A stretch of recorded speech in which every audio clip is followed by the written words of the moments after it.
House, Senior Policy Advisor Stephen Miller. Stephen, thanks so much for joining us, and Happy New Year. Thanks. Good to see you. Good to be here. So President Trump and the White House have been calling the Russia investigation a witch hunt and a nothing burger, but obviously in this new Michael Wolff book, Fire and Fury, Bannon offered a different take on the Trump Tower meeting between Donald Trump Jr., Jared Kushner, Paul Manafort, and these other officials, including a Russian lawyer. He called it treasonous and unpatriotic, and he said that, quote, "The chance that Don Jr. did not walk these Jamos up to his father's office on the 26th floor is zero."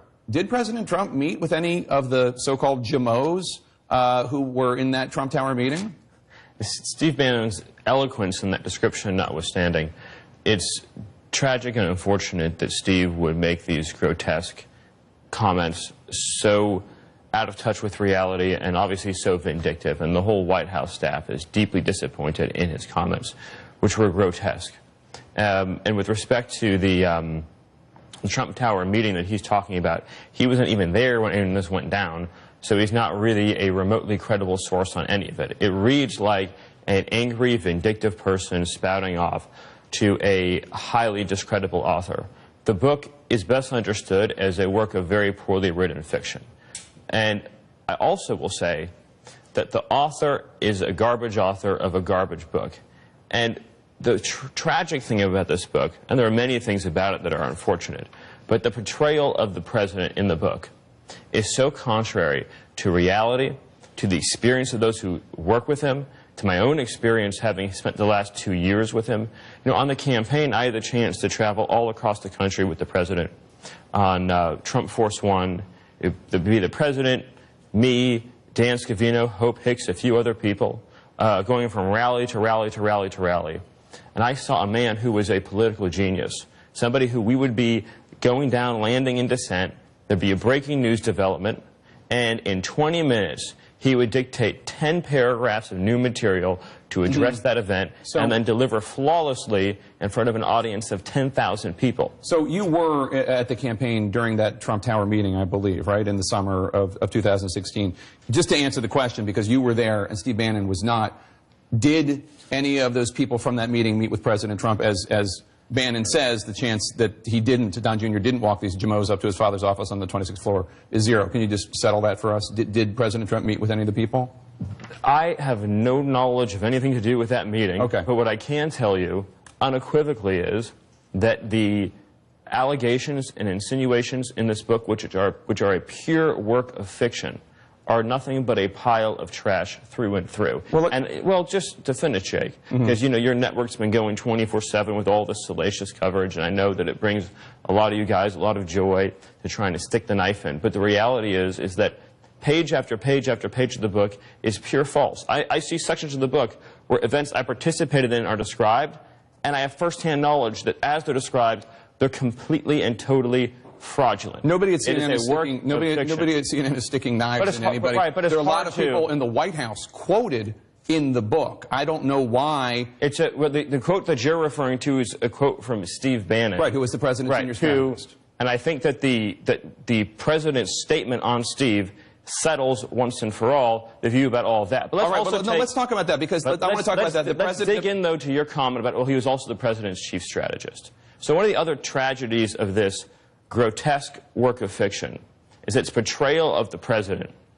The reality is the president is a political genius who won against a field of 17 incredibly talented people, who took down the Bush dynasty, who took down the Clinton dynasty, who took down the entire media complex with its 90% negative coverage, took down billions of dollars in special interest donations. And he did it all through the people and through his strategy and his vision, so let's talk about this. Insight and his experience. Let's talk about it. The president is now calling Bannon, quote, sloppy Steve, and he released a scathing statement this week saying in part, quote, "Steve Bannon has nothing to do with me or my presidency. When he was fired, he not only lost his job, he lost his mind." You worked hand in glove with Bannon at the White House and on the campaign. Is the president really arguing that Steve Bannon had nothing to do with him or his presidency? I can only tell you my experience, which is that I joined the campaign in January of 16, before the first ballot was cast in the Iowa caucus. Bannon helped you get that job.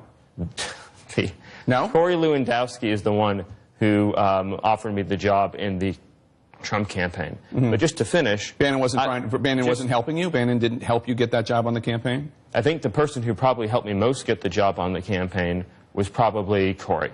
But the most important thing, because I've been working with Corey before I joined to try and help out with the campaign. But the most important thing to say about this is that the president's first speech that he gave, unfiltered, unscripted, that was Donald Trump. That's the same Donald Trump who for 30 years has talked about how America is getting ripped off on trade, on military deals, and everything else. It's the same Donald Trump who tapped into the pulse of millions and millions of Americans. Right, but there's no presidency that is one person. It's a phenomenon that was happening that you didn't see, a phenomenon that was happening that the rest of the political class didn't see. All these so-called political geniuses in Washington, whether it be at the big lobbying firms or the only person who's called himself a genius in the last week is the president. But which happens to be a true statement. Okay. It's self-made billionaire who revolutionized reality TV and who has changed the course of our politics. He's watching and he's happy that you said that. But you know, Jake, you can be condescending. I'm not being condescending. I'm trying to get to the point that Steve Bannon. You can be condescending. That was a snide remark. You're sure he's watching and he's happy.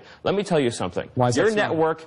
You can be as condescending as you want. It's part of your MO. But listen, you can have 24/7. I have no idea why you're attacking me. Well, I'll explain to you. My point I'll is, tell you why I'm attacking you. Steve Bannon, Jake, you can have a 24/7. Push the president's travel ban. He helped pull out. I'm so glad you brought that up because that's one of the fake news items in the book. Stephen, I would happen to know better than you would, Jake, about how the travel ban was written. Steve Bannon didn't push the travel ban. If you would let me ask this question. No, because you get 24 hours of negative anti-Trump hysterical coverage on this network that led in recent weeks to some spectacularly embarrassing false reporting. I think the viewers right now can ascertain who's being hysterical. The viewers are entitled to have 3 months of the truth. Why don't you just give me 3 minutes to tell you the truth about Donald Trump that I know and that all of our campaign staff know? Because it's my show and I don't want to do that. So here's my question. No, but this isn't a courtroom, and I have a right to speak.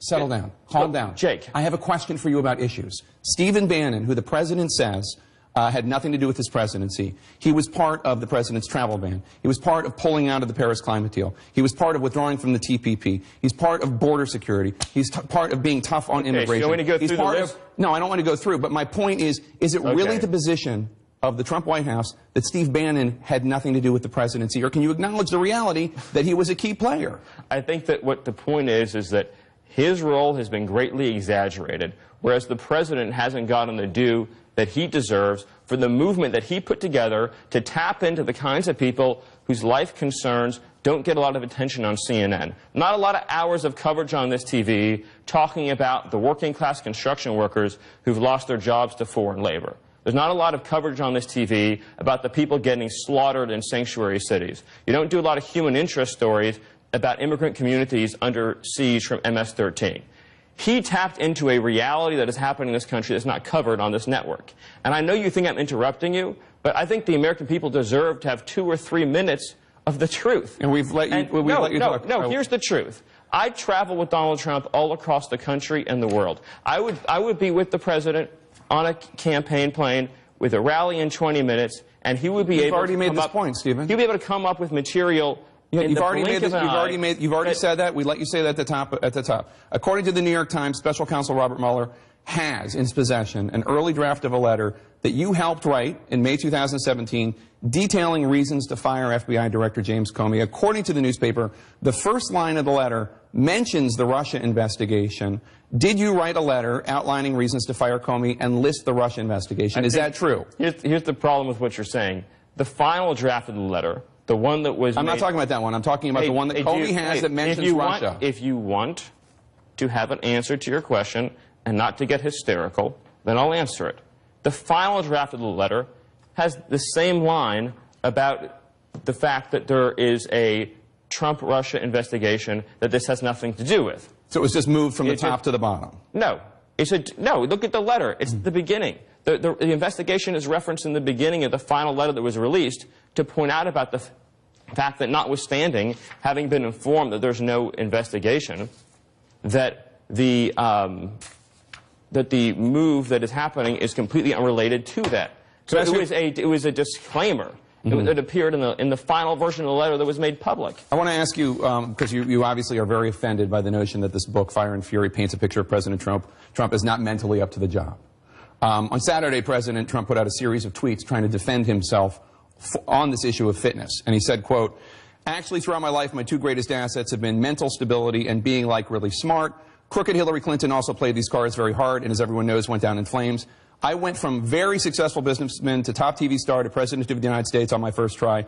I think that would qualify as not smart, but genius, and a very stable genius at that." Do you think tweets like that help or hurt the cause that the president is stable and up for the job? Not only do I think they help it, but I think in the toxic environment that you've created here in CNN and cable news, which is a real crisis of legitimacy for your network, and we saw it, of course, with the extremely fake news you reported about the Don Jr. and WikiLeaks story. There was a huge embarrassment for your network. Stephen. Just like the huge embarrassment you had when you got the Comey testimony wrong. Stephen, I'm trying to get to the issue of the president's fitness, which a lot of people are questioning. I'm getting to the issue of your fitness, but the president's tweets absolutely reaffirmed the plain-spoken truth. A self-made billionaire revolutionized reality TV and tapped into something magical that's happening in the hearts of this country. The people that you don't... The president has approval rating in the 30s. I don't know what magical you're talking about. The people that you don't connect with and understand, the people whose manufacturing jobs have left, who've been besieged by high-crime communities, and who've been affected by a policy of uncontrolled immigration, those voices, those experiences don't get covered on this network. That's why, to prove the point, I was booked to talk about the very issues I'm just describing, and you're not even asking about them because they're not interesting facts to you. That's not true. I have plenty of questions on immigration. You've attempted to filibuster by talking about your flights to the president. I want to ask you a question because don't be condescending, Jake.